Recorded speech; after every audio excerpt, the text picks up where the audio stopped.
त्याला म्हणतात न्यायमंडळ. गव्हर्नमेंट, एक गव्हर्नमेंट. Number 2 population. नंबर 3 भूभाग. नंबर 4 डायग्राम यायला पाहिजे. पुस्तकाच्या टेक्स्टबुक मध्ये अशी डायग्राम यायला पाहिजे. करेक्ट डायग्राम ही आहे. हे 3 उलवतात आणि अशी डायग्राम काढतात. की अर्ध कंप्लीट म्हणजे त्याला पूर्ण केले. कायदे बनवण्याचं काम काय असते? कायदे बनवले, कायदा तयार करणे. बरोबर आहे. कार्यकारी बनवण्याचं काम काय असते? अंमलबजावणी करणे. ठीक आहे. आणि न्यायमंडळाचं काम काय असते? की कायदा तयार करताना अंमलबजावणी करताना जर समजा मूलभूत हक्काचं उल्लंघन झाले का संविधानाचं जर उल्लंघन झालं असेल तर त्यामध्ये काय झाले शिक्षा करणे किंवा काम असते न्यायमंडळाचं. आता एक गोष्ट लक्षात ठेवा तुम्ही या तिन्ही याच्यामध्ये समजा एक उदाहरण देतो नाही. आयटी ऍक्ट 2000 अभ्यास केला आपण फंडामेंटल मध्ये सेक्शन 60 2005 मध्ये हा कलम आहे 66 ए. त्याच्यात काय केलं की जर तुम्ही इलेक्ट्रॉनिक डिव्हाइसचा वापर करून जर आक्षेपार्ह मजकूर तुम्ही पब्लिश केलं तर हा काय समजला की गुन्हा समजला. समजलं. आक्षेपार्ह मजकूर म्हणजे काय याची व्याख्या या ऍक्ट मध्ये होती. काय व्याख्या फंडामेंटल बोलत होते. याची व्याख्या ऍक्ट मध्ये करण्यात आली का? नाही. सुप्रीम कोर्टाने काय केलं हा ऍक्ट काय केला कॅन्सल केला. मला जास्त एक्सप्लेन केलं होतं त्यामुळे मला कोणा दोन तीन आहे. सुप्रीम कोर्टाने 66 ए काय केलं कॅन्सल केलं. मला सांग हा कायदा तयार करण्याची जबाबदारी कोणाची? कायदे मंडळ, पार्लमेंट, गव्हर्नमेंट, कायदे मंडळ, संसदेची. कायदा तयार केला आयटी ऍक्ट 2000 सेक्शन 66 ए 2005 मध्ये अमेंडमेंट करून त्याचा उद्देश मी तुम्हाला सांगितलं. याच्यानंतर बाळासाहेब ठाकरे यांचा निधन झालं. तर पालघरमधल्या 2 मुलींनी आक्षेपार्ह मजकूर टाकला. लगेच पालघरमधला एसपी काय झाला सस्पेंड झाला. का बरं? तर 19 चं उल्लंघन केलं म्हणून. हीच नावाच्या वेगवेगळ्या केसेस तुम्हाला सांगितलेल्या आहेत. म्हणजे मला सांगा कायदा यांनी बनवला, इम्प्लिमेंटेशन यांनी केलं, बरोबर आहे. आणि याच्या विरोधात जसा कायदा होता त्या कायद्याच्या विरोधात काय झाल्या कारवाया झाल्या. म्हणजे मला सांगा की जी आपली डिबेट होती आर्टिकल 66 ए वर्सेस आर्टिकल 19 बरोबर. याचं इम्प्लिमेंटेशन करण्यासाठी तुम्ही कायदा केला आणि याचं उल्लंघन झालं मग तुम्ही कारवाई केली. समजलं. म्हणजे कॉन्ट्रॅक्ट झालं म्हणजे मला सांगा अंमलबजावणीमध्ये प्रॉब्लेम आला का? अंमलबजावणी प्रॉब्लेम आला का? हो. म्हणजे मला सांगा अंमलबजावणी प्रॉब्लेम केव्हा येईल? आर्टिकल 14 उल्लंघन तेव्हा. हां. अंमलबजावणी केव्हा प्रॉब्लेम येईल? जेव्हा कायदे मंडळ त्या कायद्यामध्ये कायदा तयार करताना काही काय ठेवेल दोष ठेवेल किंवा परिपूर्ण त्याच्यामध्ये चर्चा न करता विचार न करता जर तो कायदा पारित करण्यात येईल तर अंमलबजावणी प्रॉब्लेम होणार का? उदाहरण म्हणून तुमचं एससी एसटी अट्रॉसिटी ऍक्ट बरोबर आहे 1986 आहे. त्यानंतर लगेच मी वारंवार त्यामध्ये केले बदल. कावर बदल केले? जितकं जास्त वेळा कायद्यामध्ये बदल करण्याची वेळ येते तितकं समजायचं की तुमचा पार्लमेंट इमॅच्युअर आहे. चुकी बरोबर हे सांगितली करतात. जितकं जास्त वेळ तुम्ही बदल करा कारण त्या कायद्याची चर्चा करताना त्याच्यामध्ये भविष्यातील म्हणजे भविष्यातील त्या गोष्टीचा अंदाज घेण्यात आला का? नाही. तसं हे समज मी काय बोलत होते. त्यामुळे म्हणून लक्षात ठेवायचं की जेव्हा कायदे मंडळ बरोबर कायदा करताना त्याच्यामध्ये काही दोष ठेवतो. दोष म्हणजे काय? त्या दोष कशामुळे राहतात? कशामुळे राहत असेल? लॉजिक लावा ना. जोराने बोला ना. कशामुळे राहत असेल दोष? वेट केलं नसेल तर चर्चा महत्वाचं तर बिल काय झालं पास झालं. आता 5 मिनिटांमध्ये तुम्ही 13 पास केलं पार्लमेंटमध्ये. सर लॉजिक लावा ना. इथपर्यंत जेवढा गेला तुम्ही कॉल अँड पेपेस जेवढा तुम्ही पॉलिटिक्स आजपर्यंत शिकवलं नाही तुम्हाला फक्त एकच काय शिकवत गेलो पॉलिटिक्स पोलीस भरतीमध्ये आणि एमपीएससी मध्ये फरक काय तुम्ही कॉज अँड इफेक्ट मानूच ना तर असं काय होईल तेव्हा होईल ज्या कायदा मंडळ कायदा करताना किंवा कायदा मंडळाचा कायदा समजा जर केला बरोबर आणि तो कायदा करताना त्या एक चर्चा झाली त्याच्यामध्ये कायदा मोठा वाद झाला तेव्हा त्याच्यामध्ये दोष येईल ना आणि याच्यामध्ये दोष राहिले तर कार्यकारी मंडळ त्याच्या अंमलबजावणी योग्य प्रकारे करू शकेल का? नाही. त्यामुळे म्हणून लक्षात ठेवायचं की कायदा मंडळ कायदा तयार करताना जर दोषपूर्ण करत असेल तर दोषपूर्ण कायदा तयार करण्यासाठी काही परिस्थिती काय झाल्या तयार झाल्या. परिस्थिती म्हणजे काय तर चर्चा न होणे आणि एका किंवा दोन की जेव्हा नॅशनल हेरोल्डचं प्रकरण तयार होते तेव्हा एससी एसटी बिल आवाजी मतदान पास करत होते जवळपास म्हणजे की PRSच्या वेबसाईट नुसार जवळपास भारतामध्ये 57% बिल हे बिना डिस्कशनला पास होत असतात. 57%. म्हणजे याचा डिस्कशन झाला नाही तर भविष्यातील पिढी भविष्यातील समस्या अंदाज याच्यामध्ये नाही ना, मग आम्हाला प्रॉब्लेम होईल का? हो. त्यामुळे लक्षात ठेवायचं की जेव्हा कायदे मंडळ कायदा तयार करताना दोषपूर्ण करतो विशिष्ट परिस्थितीमुळे, त्यामुळे कार्यकारी मंडळ त्याची योग्य प्रकारे काय करू शकत नाही, अंमलबजावणी करू शकत नाही. आणि याचा परिणाम जेव्हा सामान्य लोकांवर होतो, त्यांच्या मूलभूत हक्कांवर होतो, तेव्हा यावेळेस लक्षात ठेवायचं तुमचं न्यायमंडळ स्वतःहून त्या कायद्यातील दोष आणि त्याच्या अंमलबजावणीतील दोष हे दूर करण्याचा काय करते, प्रयत्न करते. ज्या प्रक्रियेलाच म्हणतात की न्यायालय सक्रिय झालं. म्हणजे दुसऱ्या बाजूनं जे काम कायदा मंडळ आणि कार्यकारी मंडळ यांनी करायला पाहिजे ते काम जेव्हा न्यायमंडळ करते तर त्याला म्हणतात की न्यायालय काय झालं, सक्रिय झालं. या प्रक्रियेला म्हणतात ज्युडिशियल ऍक्टिव्हिझम, त्या न्यायालयीन सक्रियता.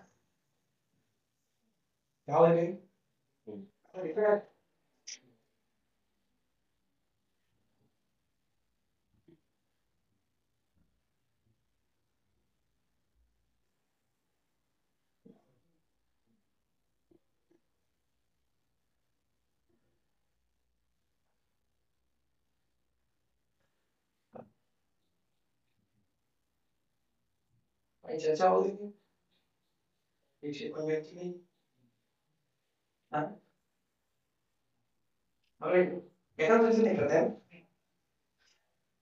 देखिए यहाँ कुछ झालं 96 आता 96 असताना 139 आहे तर 62 असताना किती नाही काय बघ ना रे. 140 आणायला कमीत कमी 190 पाहिजे म्हणजे पाहिजे सॉल्व करून दे. त्याच्यात रिस्क पण घेऊ शकत नाही इंग्लिश मध्ये काय निगेटिव्ह मध्ये जाते बरोबर आहे. आणि आपली इंग्लिश पेपर मध्ये प्रश्न एकदा वापस घेऊन जायचं ना. फिजिक्स मध्ये मार्क चेक नाही केले आणखी पोरांचे. फक्त प्रत्येक सेक्शनवर कमांड आला फक्त बस. हे उदाहरण दिलं ITI 66 वगैरे ठीक आहे. अरुणाचल प्रदेश संदर्भात काल खूप मोठा काही प्रसंग काय झाला. अरुणाचल प्रदेशमध्ये काँग्रेस गटमतात 21 होतं त्या कोणाचा पार्ट काँग्रेसचाच पार्ट. जर समजा ते म्हणजे काँग्रेसचाच पार्ट तर खूप मोठा येऊ शकते वरती.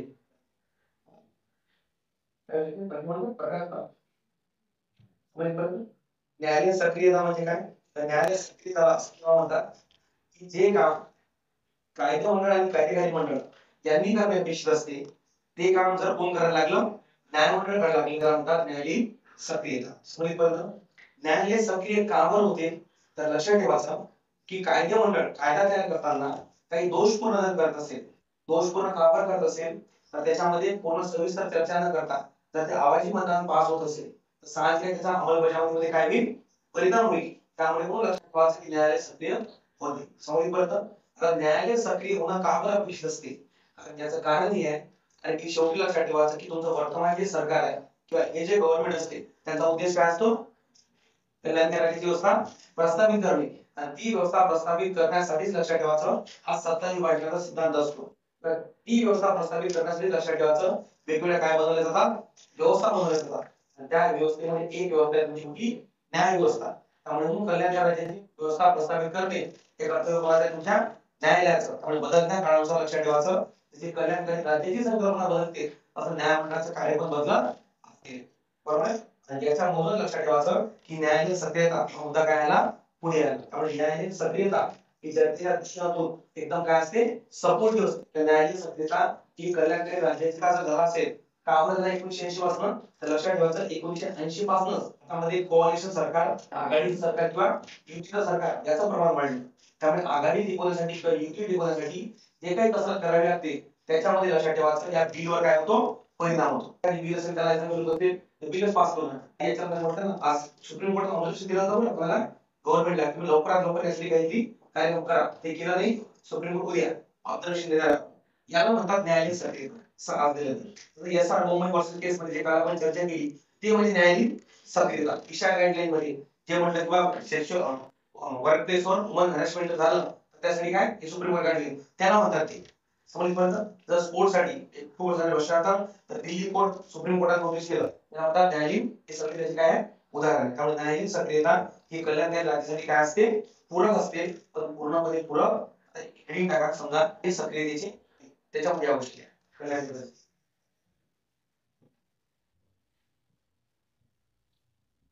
सक्रियतेमध्ये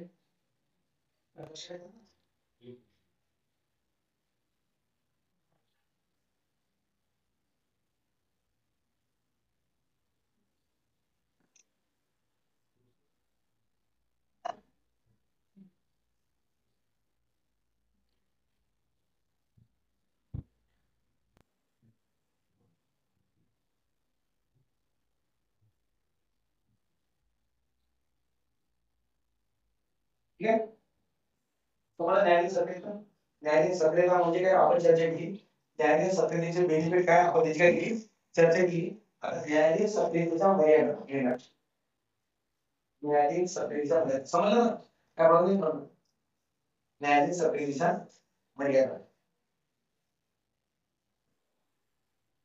तर तोटे पण येऊ शकतात तुमच्या बाबतीत प्रॉब्लेम न्यायालयीन सक्रियतेची तुम्हाला क्लिअर प्रोसिक्यूट क्रेडिट मध्ये न्यायालयीन सक्रियता आहे क्रेडिट म्हणजे ना बस आता मला एक सांगा की आर्टिकल 51 मध्ये तुमचा सिद्धांत दिला तुमचा सत्ता विभाजनाचा सिद्धांत आहे तुमचा ते तुमच्या भारतीय म्हणजे संविधानाचा काय बेसिक स्ट्रक्चरचा काय आहे पार्ट आहे मग मला एक सांगा या न्यायालयीन सक्रियतेमुळे बेसिक स्ट्रक्चरचा हनन होते काय न्यायालयीन सक्रियतेमुळे बेसिक स्ट्रक्चरचा हनन होते का याचा answer यस होते कारण लक्षात ठेवायचं की न्यायालयीन सक्रियता म्हणजेच आहे ना की जे काम कायदा मंडळ आणि कार्यकारी मंडळ यांनी करायला पाहिजे त्याला कोण कुणाला न्याय मंडळ म्हणजे बेसिक स्ट्रक्चर हनन राहिलं का यस नंबर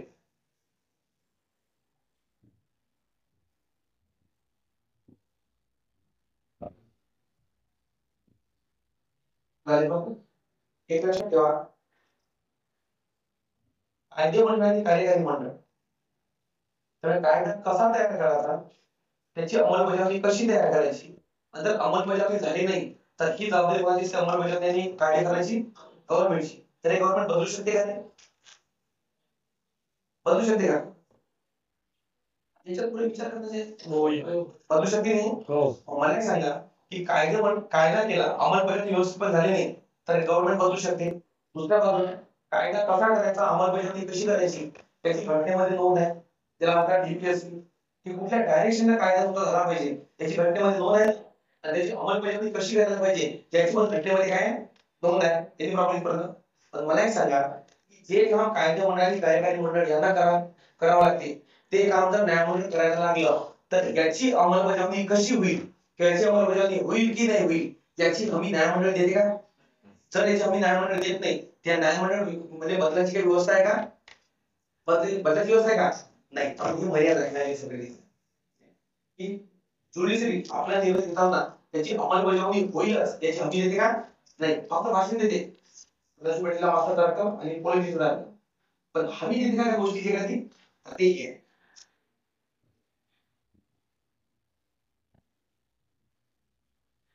आहे त्याला काय झालं तरी पण काय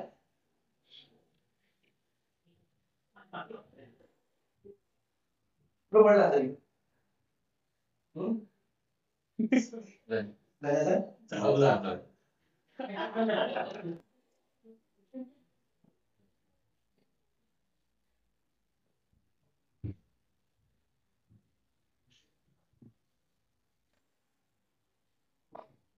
बरोबर आता मला एक सांगा बेस लक्षात बेस सोडून बेस लाईन सोडली काम केलं न्यायालयीन सक्रियता म्हणजे काय जे काम कायदेमंडळ कार्यकारी मंडळाचं आहे ते काम कोण करायला लागते न्यायमंडळ मला एक सांगा न्यायमंडळ किती लोक 21 बरोबर त्याच्यामध्ये 26 सध्या ऍक्टिंग आहे आणि एका बेंच मध्ये किती लोक असतात 5 जास्तीत जास्त 5 लोक इथे किती लोक आहेत कायदा मंडळात समजा 5 तीकडे होऊन आणि 300 कडे होतो 8 लोक 8 लोक आहे मग साहेब 800 लोक बरोबर कायदा करू शकते की 5 लोक बरोबर कायदा करू शकते? 800. कोण? 800. 800 लोक. म्हणजे मला एक सांगा की या 5 लोकांचं साहजिक 5 लोक न्याय व्यवस्थेशी संबंधित आहे. 800 लोकांपैकी एक न्यायाशी असेल, एक समाजशी, एक अर्थशास्त्र, राज्यशास्त्र, पॉलिटिशियन अशा वेगवेगळ्या क्षेत्राची काय असेल संबंध असेल. मग मला एक सांगा की ज्या क्षेत्रामध्ये न्यायालयाला अनुभवच नाही काम करायचा त्याच्यामध्ये जर सुद्धा न्यायालयाने निर्णय जर दिला तर मला सांगा की तो वास्तविक दृष्टीने किंवा वर्तमान परिस्थितीशी तो सुसंगत असेल का? नाही. त्यामुळे न्यायालय सक्रियता मर्यादा. नेक्स्ट किंवा अनुभवाची कमी आणि त्याच्यामध्ये या न्याय व्यवस्थेमध्ये लोकांची काम करतात त्या क्षेत्रासंदर्भात. आता स्पोर्ट मध्ये न्यायालयाने जर निर्णय दिला तर मला सांगा स्पोर्टच्या न्यायालयाने काही समजेल का? नाही. त्यामुळे म्हणून सक्रियतेच्या मर्यादा.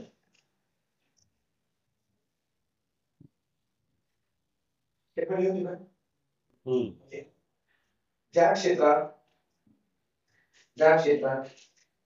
न्यायमंडळाला अनुभव नाही अशा क्षेत्राबद्दल न्यायालयाने निर्णय दिल्यास वास्तविक परिस्थितीशी सुसंगत नसते.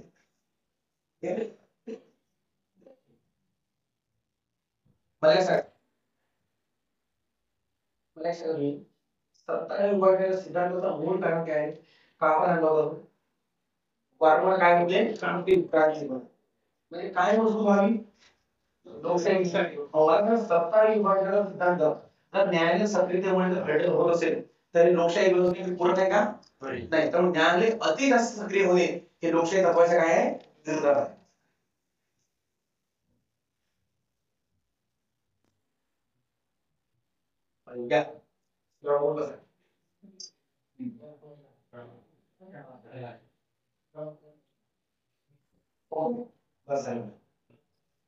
लक्षात घ्या एका बाजूला आपण न्यायालयीन सक्रियता म्हणजे काय पाहतो, दुसऱ्या बाजूला न्यायालयीन सक्रियतेची आपण एकाच शब्दामध्ये काय टाकली तर बेनिफिट होऊन टाकलं.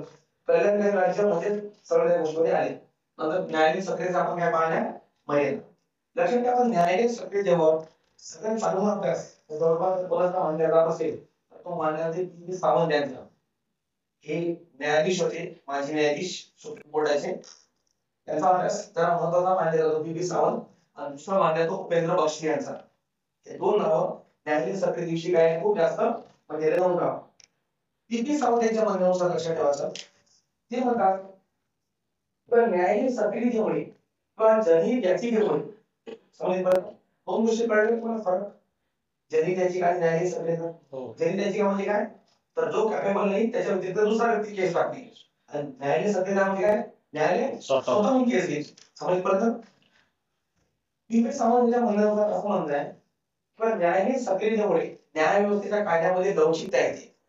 लवचिकता कुठल्या सेन्सनं तर जे उपेक्षित आणि जे दुर्बल घटक आहे की ज्यांचा आपल्या सोशिओ इकॉनॉमिक कंडिशनमुळे जे न्याय व्यवस्थेपासून काय राहतात वंचित राहतात त्यामुळे जर न्याय व्यवस्थेने स्वतःहून जर त्यांच्यासाठी न्यायालयाचं काम केलं तर हे म्हणतात की न्यायालयामध्ये एकदम पारदर्शकता आणि न्यायालय लवचिक झालं त्याचा अर्थ असावा. बरोबर. त्यामुळे लक्षात ठेवायचं जे दुर्बल घटक आहे त्या दुर्बल घटकांसाठी न्यायालय प्रक्रिया लवचिक होते. त्यामुळे वारंवार जे समाजामध्ये हे म्हणण्यात येते की कायदे कोणासाठी असतात फक्त सामान्य लोकांसाठी असतात. एक उच्चवर्गीय अपर क्लास लोकांसाठी कायदे नसते. त्यामुळे लक्षात ठेवायचं स्वतःहून जर समजा न्याय व्यवस्था त्या सामान्य लोकांसाठी जर या गोष्टी करत असेल तर न्यायालय कुठं काही प्रमाणात काय झालं लवचिक झालं. तर न्यायालय काही प्रमाणामध्ये विवेचनीय धोरणाचा काय केलं अवलंब केला असं त्याचा अर्थ होतो. त्यांचं असं म्हणणं आहे किंवा कायदे मंडळ आणि कार्यकारी मंडळ या दोन्हीमध्ये लक्षात ठेवायचं की इथं हे राजकारण आहे बरोबर आहे. आणि राजकारण हे म्हणतात की दोन प्रकारचे एक म्हणजे कल्याणकारी राज्याची व्यवस्था प्रस्थापित करण्यासाठी आणि दुसरा म्हणतो की स्वतःचे विचार प्रत्यक्षात उतरवण्यासाठी. हे दोन प्रकारच्या राजकारणाची मागणी कोण करतात ते समजलं काय बोलतात. एक म्हणजे कल्याणकारी राज्याची व्यवस्था प्रस्थापित करण्यासाठी राजकारण करणे. राजकारण म्हणजे अति महत्त्वाचे आहे ना. राजकारण म्हणजे काय म्हणजे एक एक शब्द पुढे सांगितला मला. संविधान म्हणजे काय राजकारण म्हणजे काय कायदे म्हणजे काय. मी काय राजकारण म्हणून आलो मी बरोबर ते राजकारण समजा दुसरं नाही विषय जे राजकारण म्हणजे काय तर कल्याणकारी राज्याची व्यवस्था प्रत्यक्षात उतरवण्यासाठी केलेली प्रक्रिया किंवा आखलेले धोरण याचा समावेश कशामध्ये येतो राजकारण. केवळ की राजकारण दोन प्रकारचे असते. एक म्हणजे कुठलं तर जे आता गव्हर्नमेंट कल्याणकारी राज्याची संकल्पना प्रत्यक्षात उतरवण्यासाठी ते म्हणतात की दुसरं राजकारण कुठलं असते तर ते स्वतःचे वैयक्तिक विचार किंवा स्वतःचे जे हेवेदावे आहे ते प्रत्यक्षात उतरवण्यासाठी. आणि या दुसऱ्या याच्यामध्ये समावेश होतो की राजकारणाचा स्वार्थीपणा. आणि या स्वार्थीपणामध्ये आणखी डिफरन्शिएट करतात. काही लोकांना विचारधारात्मक स्वार्थपणा असते, काही लोकांना सामाजिक स्वार्थपणा असते, काही लोकांना आर्थिक स्वार्थपणा असते, काही लोकांना धार्मिक स्वार्थपणा असते. जसं बीजेपी आरएसएसच्या अजेंडा प्रत्यक्षात उतरवते. आता बीजेपी काय होतो म्हणजे म्हणजे बीजेपीचं राजकारण हे कुठल्या प्रकारचं, पहिल्या की दुसऱ्या तिसऱ्या कुठल्या प्रकारचं दुसऱ्या प्रकार समजलं. राजकारणाचा वापर करून राजकारण आणि बँक नेक्सस, राजकारण आणि पॉलिटिशियन नेक्सस, ठीक आहे, हे जे नेक्सस बनले त्याला क्रोनी कॅपिटलिझम पण एक शब्द म्हणतात त्याला. किंवा राजकारण हे एक विशिष्ट कॅपिटलिस्ट लोक चालवतात किंवा कॉर्पोरेट लोक चालवतात तर त्या म्हणतात क्रोनी कॅपिटलिझम. हे शब्द बरोबर लक्षात ठेवायचा. क्रोनी कॅपिटलिझम म्हणजे काय बरोबर. किंवा शासनामध्ये ज्या कॉर्पोरेट लोक हे आपल्या प्रभाव टाकतात त्याच्यावर नियम घेतले जातात तर क्रोनी कॅपिटलिझम. मग मला एक सांगा की समजा या पद्धतीचं जर हे असेल तर त्यानंतर किंवा एनसीआरटीचं भूमीकरण करणे या सगळ्या गोष्टी म्हणजे दुसऱ्या पद्धतीने झालं नाही. म्हणून लक्षात ठेवायचं की अशा वेळेस म्हणजे या राजकारण करत असताना जर दुसऱ्या प्रकारचं राजकारण जर होत असेल तर ते राजकारण रोखण्याचं काम लक्षात कोण करते, ज्युडिश लीडर. सगळ्या काय बोलत त्यामुळे न्यायालयीन सभ्यता असणं खूप काय गरजेचं आहे का, जास्त असणं गरजेचं आहे असं यांच्या मतानुसार पीबी सावंत यांच्या मतानुसार बरोबर. कारण कोणी हे यांनी मोठं लक्षात ठेवायचं की पीबी सावंत यांनी म्हणजे ज्युडिशरीमध्ये असताना पण खूप म्हणजे ऐतिहासिक निर्णय पण दिले. रिटायर झाल्यानंतर पण पीबी सावंतांनी लक्षात ठेवायचं की ज्युडिशियल ऍक्टिव्हिटीसाठी खूप सारे म्हणजे काम केल्यावर यांना म्हणजे संविधान म्हणजे वाचवा, संविधान वाचवा म्हणजे जे वेगळे मोमेंट असतात किंवा कॉन्स्टिट्यूशन वाचवा याच्यामध्ये दोन विचार ठेवा. पण माहिती का जेव्हा जेव्हा बीजेपीचं गव्हर्नमेंट येते तेव्हा तेव्हा माहिती काय की एक मुद्दा येतो पुढे कुठला, हे संविधान काय करताय बदलवत आहे, हे संविधान काय करताय संपवत आहे. गावातल्या लोकांना एक वाटते बाबासाहेब आपलं संविधान बंद आहे त्याला बंद करणार आहे आणि त्याचे भगवद्गीता आणणार आहे आणि सांगितलंय असंच जाते आणि सांगितलंय असंच केलं पाहिजे. त्याच्याशिवाय अँटी बीजेपी मुवमेंट स्ट्रॉंग होत नाही बरोबर नाही का. जर त्यांना सांगितलं की संविधान हे म्हणजे काय तर लक्षात ठेवायचं संविधान बदलते का संविधान बदलत आहे याची टेक्निकल व्याख्या काय लक्षात ठेवायचं तर त्याच्या संविधान म्हणजे काय ते लक्षात घ्या. काय संविधान होतं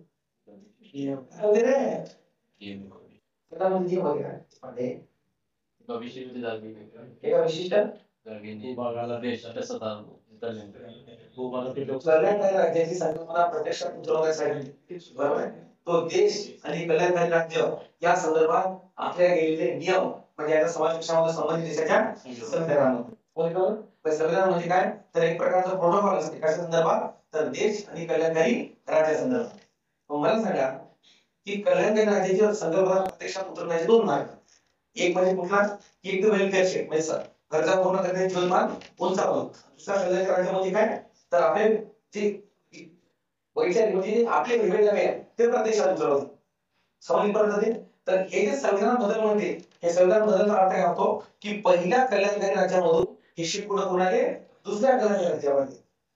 आंबेडकरच्या यांच्या अध्यक्षतेखाली त्यांनी कॉन्स्टिट्यूशनल रिव्ह्यू कमिटी पण बसवली. याचाच म्हणजे बदलत्या काळानुसार माहिती की परिस्थिती बदलली आहे त्यामुळे आपल्या कॉन्स्टिट्यूशन मध्ये बदल करणं काय गरजेचं आहे. मग त्याच म्हणून आपले साहेब आपले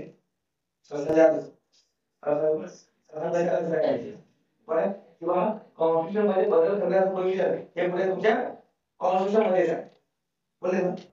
बदल निवडणूक आहे कोणती आणि दिसती बोला सर बिहारला आपण टाकलं आणि घ्यावं लागते त्यामुळे तुम्ही हा आहे मार्केट आहे आणि आपल्याला वाचवायचं त्याच्यामध्ये मेन सक्रिय कॉन्ट्रिब्युशन जर कोणाचं असेल तर ते पीव्ही सावंत यांचं आहे. पण परत त्यामुळे स्टँड घेताना या बॉडी हे इथे बरोबर आहे की न्यायालयीन ज्युडिशियल ऍक्टिव्हिझम असणे का आपण गरजेचं आहे कारण की गव्हर्नमेंट कल्याणकारी राज्याची व्यवस्था प्रत्यक्षात उतरवत असताना ते हेतुपुरस्सर कल्याणकारी राज्याची व्यवस्था प्रत्यक्षातपणे उतरवू नये याला आळा घालण्याचं काम हे कोण करते न्यायमंडळ कशा माध्यमातून तर ज्युडिशियल हे त्याचा एक मायक्रो कसा आहे बीबी सावंत यांचा या गोष्टी थोडक्यात असं म्हणतात ते सांगते न्यायमंडळामध्ये ब्राह्मणशाहीचा वाढत असलेला प्रभुत्व ज्याला आडा घालण्याचं काम जर तुम्ही केलं असेल तर तुम्ही साऊंड केलं काय म्हणते हे कसं आहे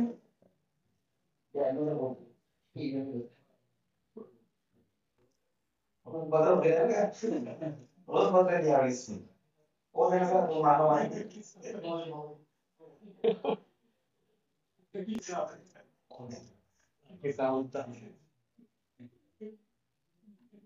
हा क्लास केल्यानंतर तर दुसऱ्या क्लासला केली काय म्हणजे पुढले क्लास म्हणजे मास्तर असं म्हटलं काही तो मास्तर इकडून ठीक आहे मॅडम इकडे मला काय ब्रिज नाही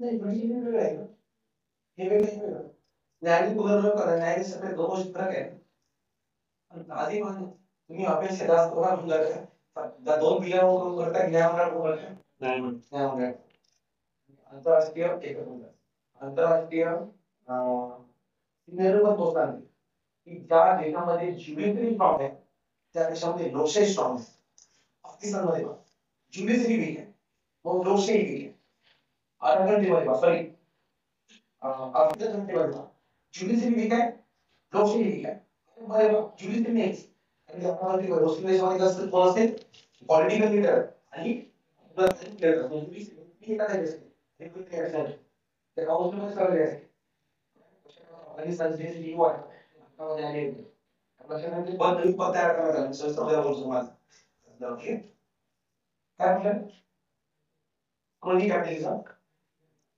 आणि फ्युडलिझम नाही फ्युडलिझम काय नाही फ्युडलिझम म्हणजे जमीनदारी बघा सामंतशाही सामंतशाही जमीनदारी करेक्शन आहे ठीक आहे आणि क्रोनिक कॅपिटलिझम आता काय होतो की समाजवादी अर्थव्यवस्थेमध्ये जेव्हा गव्हर्नमेंटच्या ध्येय धोरणावर हे कॅपिटलिस्ट लोक प्रभाव पाडतात आणि त्यामुळे निर्णय घ्यायला काय म्हणतात कोणाला गव्हर्नमेंटला त्याला म्हणतात क्रोनिक कॅपिटलिझम कळलं सगळं अंबानी आणि त्या सगळ्या लोकांनी म्हटलं बा आम्ही तुम्हाला फंडिंग करतो यावेळेस पण तुम्ही जिंकून आल्यानंतर तुम्ही त्याला मान्यता द्या त्याला म्हणतात क्रोनिक कॅपिटलिझम हे लोक काय क्रोनिक कॅपिटलिझम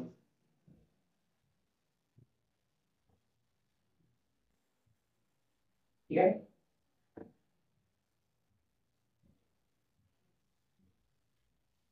आणि शेवटी गोष्ट लक्षात ठेवा की न्यायालयीन सक्रियतेच्या मर्यादा किती असल्या ते शेवटी मला सांगा राजकारण हे कोणानुसार चालते संविधानानुसार राजकारण कोणानुसार बरं इथं राजकारण शब्द म्हणतो तर तुमच्या डोळ्यासमोर काय आहे तर आधी समजून आलं ना ते माझ्या पहिले लेक्चर माझं ते डोळ्यासमोर आलं पाहिजे राजकारण ही कोणा कोणासाठी संविधानाची व्याख्या करण्याचा शेवटी काय होणार आहे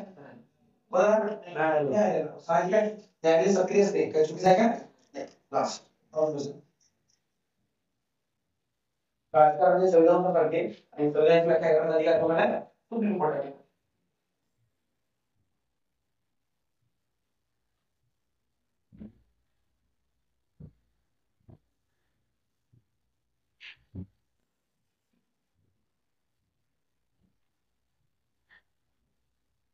या त्या गोष्टी असतात की आर्टिकल लिहून डिस्कशन करून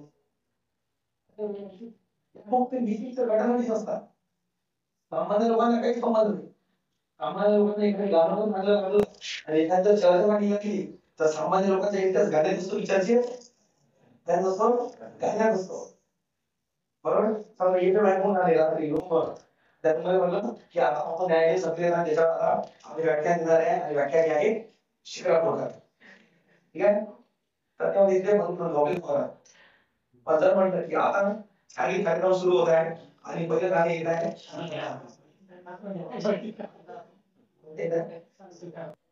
हा ते गाणे येत आहे व्हॉल्यूम वाढवत होतं बरोबर इकडे सेंड करताय बाबा बरोबर ऐकले सगळे पण बा चांगलं पाहिजे ते हे काही नाही चर्चा वगैरे पत्रांचं काही प्रमाण अनुभव असल्यामुळे तर हवी नाही हे विशिष्ट घटकाचीच असते हे या टेन्शन काय तुम्हाला म्हणजे माझ्याचा हा अजेंडा त्यांचा तो अजेंडा त्यांचा हा अजेंडा यांना कोणत्याच अजेंडा नसते यांचा सामान्य लोकांचा त्यांना एकच अजेंडा असते फक्त निवडणूक घेऊ द्या पैसे द्या गाव घेऊ द्या आणि वोटिंग करू द्या त्याला काही घेणं नाही कोणासोबत बरोबर आहे का? कारण की म्हणतात की नाही हे काम तेच करते, हे काम तेच करते, पण आपलं काम कोण करते ते महत्वाचं आहे. बरोबर आहे की विषय? ठीक आहे, जरा अनुभव घ्या या गोष्टीमध्ये. बॅकग्राऊंड म्युझिक काय तर आपण एखाद्या वेळी त्या गोष्टी आणि जितकं जास्त तुम्ही रिमोट एरियामध्ये राहा त्याचं प्रमाण खूप जास्त आहे. दोन मिनिट लक्षात ठेवायचं या राजकारणामुळे किंवा या प्रकारच्या सिस्टममुळे गावामधल्या जे समजा जे स्वावलंबन आहे तो तुटला बरं. गावातल्या गावाचं कोण होतं तुम्ही एक गोष्ट ऑब्झर्व केला की बरेचसे समजा आणि बरेच संस्थे रिमोट वापरले होते म्हणजे याच्या आधी तर म्हणजे लोकसभेच्या निवडणुकीला जेवढी महत्व राहते त्याच्यापेक्षा 100 पटी जास्त लक्ष आहे ग्रामपंचायतीला शिरकी गरम होऊन जाते तुम्ही काय विचारू नका इकडे म्हणजे की भाऊ एका पक्षात दुसरा भाऊ एका पक्षात आणि तिसरा भाऊची पत्नी माहिती का तिसरा पक्षात इतकं भयंकर म्हणजे गावामध्ये पक्षामुळे माहिती लोकांचे संबंध तुटतात पक्षामुळे माहिती का की या सगळ्या गोष्टीमुळे माहिती का मारमार होतात अरे दारू नाही ठीक आहे हा जे एक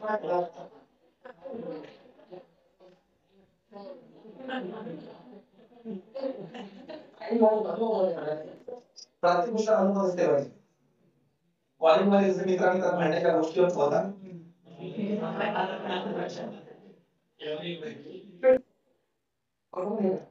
कॉलेजमध्ये भांडायचा पुस्तकात भांडण होते पुस्तक सोडलं ते सोडलं भांडायला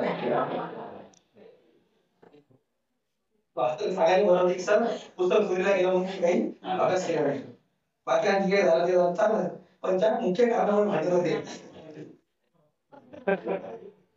ते या सगळ्या गोष्टी असतात हे सगळे ते समजले पण जस्ट या पीपी साऊंड आणि उपेंद्र बक्षी यांच्यावर विषय निघा मग ते समजा की माझा जे बॅकग्राऊंड म्हणजे एकदम चांगल्याच बरं समजा या गोष्टीमध्ये काही गोष्टी आवडतात पण मला दोन्ही याचा अनुभव आहे याचा पर्याय आणि सामान्य याचा अनुभव त्यामुळे एक दोन दोन देशावर इंडिया वर्सेस भारत मध्ये का ते तसंच आहे म्हणजे ग्रामीण भागामध्ये कॉम्पिटिट होता भारत आणि इकडं इंडिया आहे आणि दोघांचा काही संबंध नाही एकमेकांसोबत काही नाही म्हणून बरोबर ते मागतं ते मन की बात करणं हे करणं हे कोणासाठी मन की बात ते विषय भेटासाठी समाजाला मन की बात करा हे कुठली बात आहे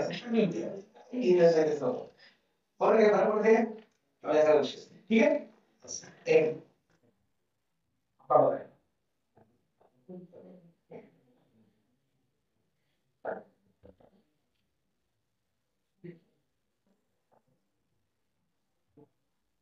एक गोष्ट लक्षात ठेवा समजा की मी जर न्यायमंडळ म्हटलं बरोबर मी जर काय म्हणतो समजा न्यायमंडळ तर हे एक प्रकारचं लक्षात ठेवायचं व्यवस्था आहे कशासाठी तर न्यायालयासाठी आणि याची पण भूमिका बदलत्या काळानुसार काय होत असते बदलत असते समजले बरं याचा मुख्य उद्देश काय कल्याणकारी राज्य समज पडते त्यामुळे लक्षात ठेवायचं की न्यायमंडळाने बदलत्या काळानुसार आपली भूमिका पण काय केली आहे बदललेली आहे कशासाठी त्या कल्याणकारी राज्यासाठी समजले बरं त्यामुळे म्हणून न्यायमंडळाने लक्षात ठेवायचं की बदलत्या काळानुसार आपली बदलती भूमिका याच्यामध्ये लक्षात ठेवायचं जो बदल केला त्या अकॉर्डिंग न्यायमंडळाने आपल्या याच्यामध्ये लक्षात ठेवायचं 3 मुद्दे ऍड केले म्हणजे न्यायालयाचं स्वतंत्र काम तर असेलच न्यायालयाने पण त्या न्यायालयामध्ये बाई या 3 गोष्टींना आपण काय करू तरी प्रायोरिटी दिली कारण हे काय आहे ज्वलंत मुद्दे आहे आणि 3 मुद्दे कुठले होते नंबर 1 पर्यावरण ठीक आहे नंबर 2 सामाजिक मुद्दे सामाजिक मुद्दे म्हणजे काय कुपोषण झालं फूड सिक्युरिटी झालं हेल्थ झालं या प्रकारचे मुद्दे पर्यावरण सामाजिक मुद्दे समजबद्ध आणि तिसरा पण राजकारणी व्यक्ती विशेष आहे राजकारण हे प्रोसेस त्यामुळे राजकारणी सामाजिक मुद्दे आणि पर्यावरण हे 3 मुद्दे काय केले म्हणजे एक प्रायोरिटी लेवल ठेवले कोणी न्यायमंडळाने का ठेवले तर बदलत्या काळानुसार बदलती भूमिका पर्यावरणीय मुद्दे हाताळण्यासाठी न्यायमंडळाने आपल्या इथं ग्रीन बेंच बनवली काय बनवली ग्रीन बेंच सामाजिक मुद्दे हाताळण्यासाठी यांना बनवली सोशल बेंच आणि राजकारणाच्या मुद्दे हाताळण्यासाठी बनवली पॉलिटिशियन बेंच पॉलिटिक्स समजलं अशा 3 बेंच सामाजिक मुद्दे आणि सामाजिक मुद्दे याची बेंच आहे ही आहे सुप्रीम कोर्टात. पॉलिटिक्स बेंच ही आहे हायकोर्टात. आणि पर्यावरण मुद्दे हाताळण्यासाठी जे ग्रीन बेंच बनवली त्याच्यासाठी लक्षात ठेवायचं. नंतर गव्हर्नमेंट एक कायदाच केला. त्या कायद्याला नाव दिलं नॅशनल ग्रीन ट्रिब्युनल ऍक्ट 2010. हे म्हणजे काय तर ग्रीन बेंचला यांनी वैधानिक दर्जा दिला आणि याच्या अंतर्गत नॅशनल ग्रीन ट्रिब्युनलची काय करण्यात आली स्थापना करण्यात आली. म्हणजे मला एक सांगा नॅशनल ग्रीन ट्रिब्युनल आहे हे कुठले मुद्दे हाताळते पर्यावरण समजलं. नंबर 1. नंबर 2 समजा NRHM त्यानंतर ICCS फूड सिक्युरिटी कुपोषण या संबंधात जर कुठली केस आली तर ते त्वरित निर्णय द्यायला द्यावा. कारण जर निर्णय जेवढा उशिरा तेवढा निर्णय दिल्यासारखा असतो ना. इंग्लिश मध्ये काय ते कार्यक्रम हा समजलं. सामाजिक मुद्दे या संदर्भात जे काही असेल की म्हणते तर शुक्रवारी दुपारी 4 वाजता ही पुढील सामाजिक मुद्दे बेंच प्रत्येक शुक्रवारी 4 वाजता आणि 2 सदस्यीय बेंच समजलं. राजकारणासंदर्भात जर काही केस पेंडिंग असेल तुम्हाला माहिती की सुप्रीम कोर्ट असं म्हटलंय की जेवढे काही राजकारणासंदर्भात केस असेल एका वर्षामध्ये काय करा तुम्ही रिलॅक्स करा याला निर्णय. त्यामुळे मग त्यासाठी काय तर पॉलिटिक्स बेंच आणि ही असते तुमच्या हायकोर्ट लेवलवर समजलं. त्यामुळे म्हणून 3 बेंच तयार केला कोण न्यायमंडळानं. तुम्हाला वाटत नाही का याच्यामुळे एक तर न्यायालयाचा ताण कमी करणे न्यायालयाचा ताण कमी करणे याला अंडरलाईन करा म्हणजे प्रायोरिटी लेवलचे मुद्दे सुरुवातीला आहेत. ओके न्यायालयाचा ताण कमी करणे म्हणजे लवकर निर्णय घेणे नाही तर जे महत्त्वाचे मुद्दे आहेत काय करणे सुरुवातीला. किती मुद्दे हे 3 मुद्दे समजले. बरोबर. दुसऱ्या बाजूला तुम्हाला वाटत नाही की 3 मुद्द्यावरच कल्याण राज्याची व्यवस्था बसते. पर्यावरण सामाजिक मुद्दे आणि राजकारण समजलं मी काय बोलणार तर ते आपण म्हणून लक्षात ठेवायचं न्यायमंडळाची बदलत्या काळानुसार ही एक भूमिका समजलं. हे स्केच काढ हे बघा समजलं कारण की दोन्ही मेन गरम दोन्ही पण छोटा पण आणि मोठा पण.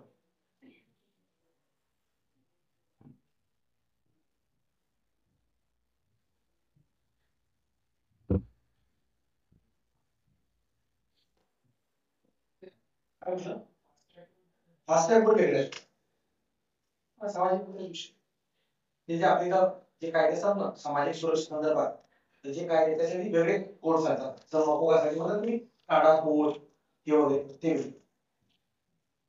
ते म्हणजे ज्युडिशियल स्वतः म्हणू शकते आपण सबची केस आहे तर सारखे त्याच्यात एका सेपरेट कोर्ट म्हणून ते झालं. हे बेंच स्थापन करण्याचा अधिकार कोणाला असतो चीफ जस्टिस ऑफ इंडिया.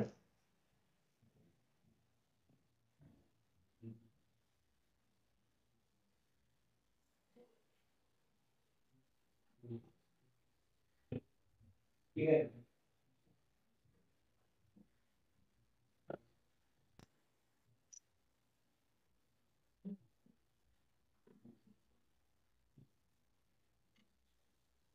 त्यांनी 2 वर्षाच्या मुलाला सुद्धा तुम्हाला हे झाली असेल म्हणजे हे तर तुम्ही राजकारणापासून वंचित हा निर्णय कोणाचा आहे कोर्टाचा आहे न्यायालयाचा आहे ना.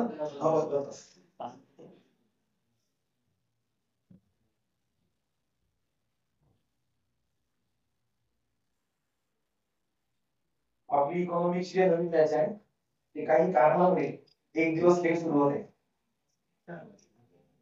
कोणत्या टेन्शन घ्यायची तुमची झाली आहे काय परत बसलाय काय मुश्किल व्यक्ती पण परत बसायचं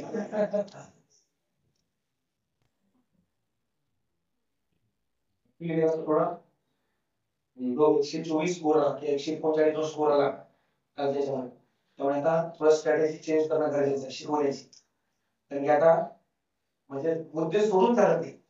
जर तुम्हाला मुद्दे सोडून चालत नाही कामाचे असेल की नसेल तर तुम्हाला वाचणं काय कंपल्सरी बरोबर नाही का. कारण की तेवढा स्कोर जर घ्यायचा असेल तर तेवढं पाहिजे तुमचं सायन्स काय इकडे बदल पाहिजे काहीतरी बरोबर. म्हणून असं नवीन बॅच इकॉनॉमिक्सला म्हणजे जुन्या बॅचला एक प्रॉब्लेम हे करायचं काही इंग्लिश पाठवण्यासाठी पण जे कार्य करते त्यांना सगळ्या इकॉनॉमिक्सच्या नवीन बॅच बद्दल काही कॉन्फिडन्स संदर्भात थोडं काही म्हणजे हे नाही आहे समजा तुम्हाला विचारलं जरी नाही तरी स्वतःहून तुम्ही सांगायचं काय करा प्रयत्न करा. नोट्स वगैरे दाखवा आपल्याला जे काय असेल ते. आणि आपली जेवढी काही बॅचवर बॅच झाली ते सर आपली म्हणजे सुरुवात तुम्ही नोंद पाहिजे कॉम्प्लेट जास्तीत जास्त आता एचआयडी बॅच आहे एचआयडी तुमची बॅच आपल्या नवीन बॅच आहे ना एचआयडी बॅच मध्ये कॉम्प्लेट 0 आहे 0 एकही पोरगा कॉम्प्लेट नव्हता. सगळे पोरं कशी की तुम्ही सांगितले आणि ते त्याच नंतर म्हणून जे कोणी असेल त्याला कोणी लायब्ररीमध्ये किंवा बाकी ठिकाणी असेल स्वतःहून तुम्ही त्याला नोट्स वगैरे मागणी सांगा. जर तुम्हाला बेनिफिट झाला असेल तर सांगा सगळ्यात महत्वाचं इकॉनॉमिक्स सांगा नाही तर सांगू नका. काय यार तुम्ही भाषा बरे पुसून द्या तुम्ही फसवले आज आठवडा समजण्याचा मी पण काही त्रास नाही समजायला असेल रिकन्स्ट्रक्शन ट्रिब्युनल त्यानंतर असं काही पेपर पण परीक्षित होण्यास बरोबर आहे कधी बोला हा हे तुम्ही कधी सांगू कालच शिकवत ना परवा दिवशी तो टॉपिक मी त्यांना ऍड केला पूर्ण म्हणजे आता ते कळते ना physical policy physical by roadmap achieve ते असं ते एनपीए बँके आज बऱ्याच न्यूज आल्या त्या संदर्भात एसपीव्ही एसपीव्ही आता मला सांगा एसपी स्पेशल पर्पज व्हेहिकल हे तुमच्या व्यतिरिक्त सुद्धा कळते का लोकांना बरं एसपी एसपी म्हणजे काय एसपी काय पण समजतात ते पण एक्झॅक्ट अर्थ काय ठीक आहे विषय नंतर बोलते तुम्ही बघा आता हे टाका नॅशनल ग्रीन ट्रिब्युनल हे दोन नाही असतं काही नाही फक्त याला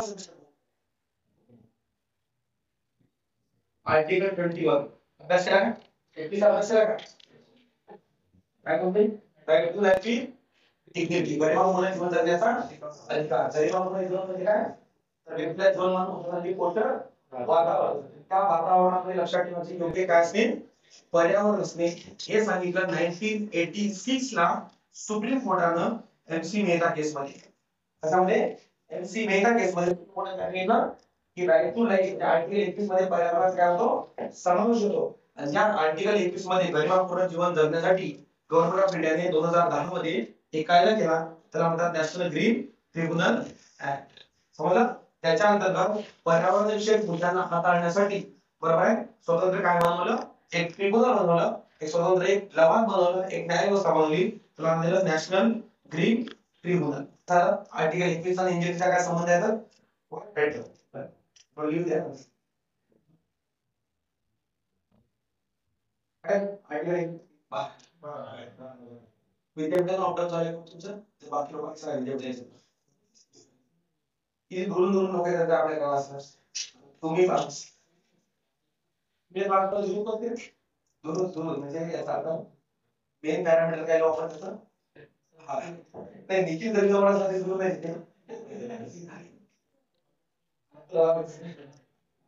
काय होतं काय ते लक्षात कोणी का दुरून येणार पुढे कुठल्या डेबिट बिना सोबत ना एवढ्या दिवस त्यानंतर लागते तो तर डबल असतो ना आणि मग गाड्या लोक दूर पण येतात विद्यार्थी पण असं कोणी म्हणजे तू 3-4 दिवस त्याच्या बाजूला गणेश फोटो एक लेपण पिंपी मी एक फोन करून यायचा बरं आणि कोणाची दूर दूर ते खा एवढं समजलं दूर काय बाकी सगळे इथे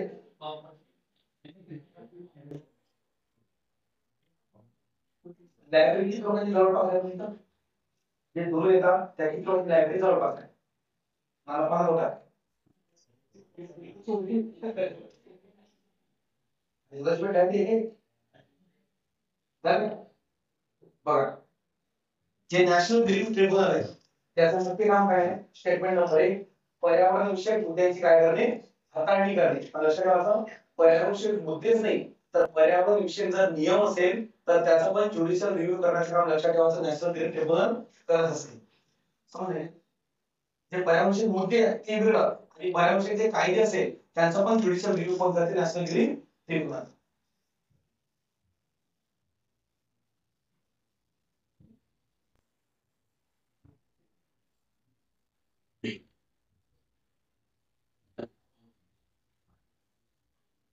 ठीक है नेक्स्ट क्या की नॅशनल ग्रीन ट्रिब्युनलचे जे कायदे आहेत ते आयपीसीसी आणि सीआरपी सुद्धा चालत नाही, तर कशानुसार चालतात? नॅचरल जस्टिस, नैसर्गिक न्यायाच्या तत्वावर चालते.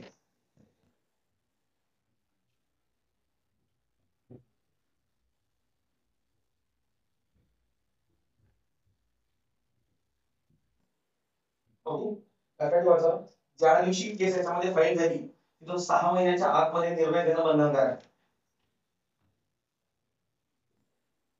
त्या दिवशी केस फाईल झाली 6 महिन्याच्या आत निर्णय देणे बंधनकारक.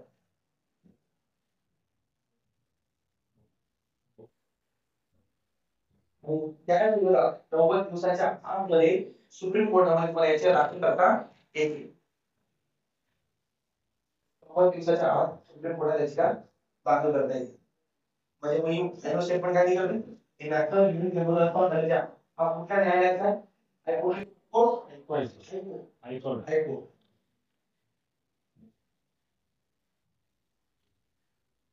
ते प्रायव्हेट सेक्टर आहे तर पहिला पेपर काय बोला काय बोलाय अजून दिवसाचं काय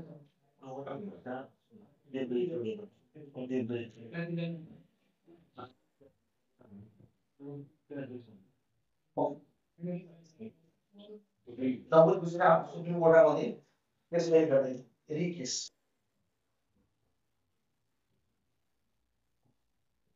याचे पहिले न्यायाधीश होते स्वतंत्र लोकेश्वर सिंग पाटणा. लोकेश्वर सिंग पाटणा हे पहिले न्यायाधीश होते. वर्तमान एक न्यायाधीश आहे स्वतंत्र कुमार, जे महाराष्ट्राचे चीफ जस्टिस ऑफ हायकोर्ट पण होते. स्वतंत्र कुमार काय महाराष्ट्राचे मुख्य न्यायाधीश होते पहिले लोकेश्वर सिंग पाटणा.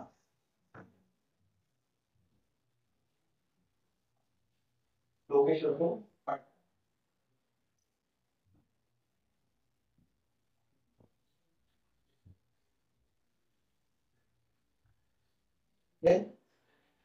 न्यू दिल्लीला हेडक्वार्टर, नवी मुंबईला याची मुख्य शाखा आहे. मुख्य शाखा बोलते का? हा मुख्य शाखा आहे. काय मुख्य बेंच होता मुख्य बेंच. आणि 4 ठिकाणी त्याची उपशाखा उपबेंच. याचा अभ्यास नंतर नंबर 1 भोपाळ, नंबर 1 भोपाळ. कोणाला काही लागलं सुद्धा काही कोणाला लावलं असेल लिहिलं तर स्वप्नील उपलब्ध आहे तुमच्याकडे, तर तो मला जॉब काढून दिलो. तर सुंदर हस्ताक्षर आहे. बस आणि ठीक आहे तर काय म्हणतो की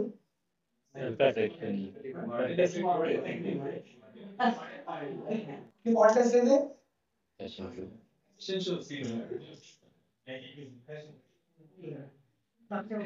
आता स्वप्नील स्वप्नीला स्कोप खूप जास्त आहे ना.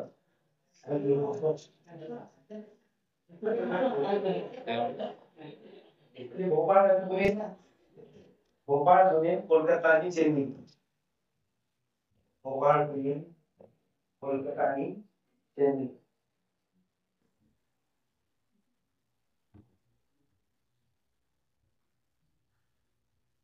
बघा टॉपरला 155 मार्क बरं. जो सेकंड टॉपर आहे ना त्याला 151 मार्क. म्हणजे बघा 140 ठीक आणि 155 किती फरक 15. याच्यामध्ये पहिला आणि दुसरा याच्यात 5चा फरक म्हणजे 10चा फरक झाला ना. समजा 150 जरी टॉपर म्हणला तर एकच फरक आहे ना 155 म्हणजे 10चा फरक आहे फक्त दोन्हीच्या मध्ये. किती मायन्यूट फरक एकदम म्हणजे का की 10 मार्क 100 बरोबर बरेचसे यस टॉपर 155, सेकंड 151, थर्ड 151, चौथा 148 ठीक आहे, पाचवा 145 आणि सहावा 144. म्हणजे पहिले 5 फक्त कशामध्ये 150 ते 55 मध्ये, नंतर सगळे 140 म्हणजे 145. म्हणजे ओरिजिनल फरक जर 5 म्हणलं तर 5च मार्क आहे.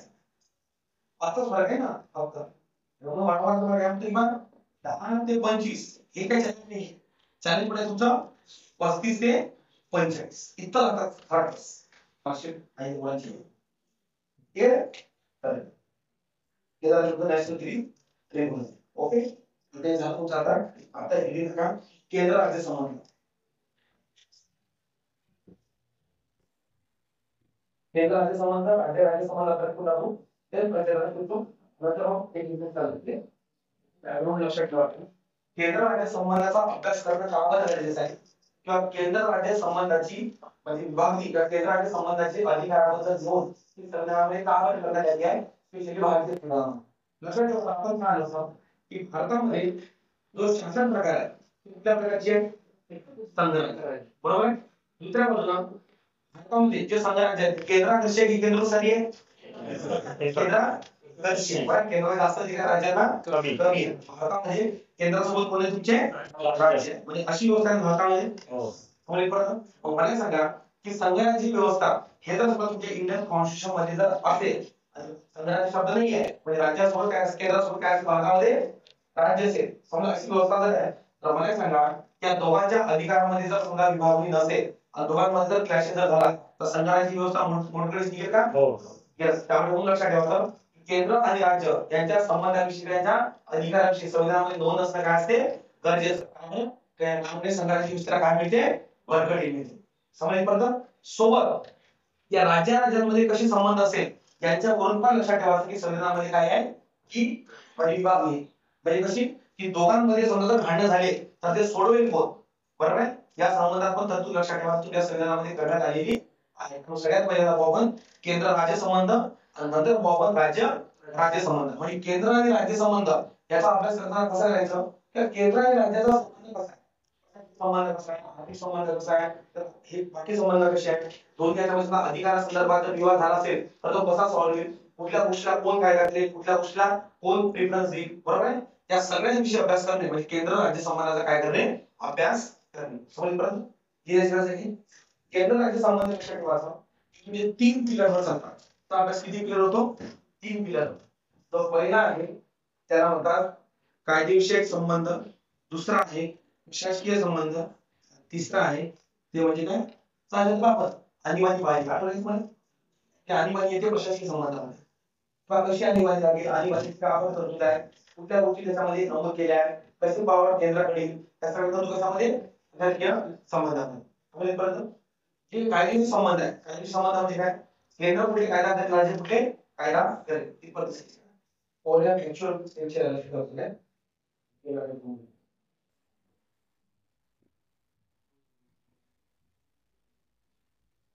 फक्त एडिट टाकून ठेवा कायदेविषयक संबंध.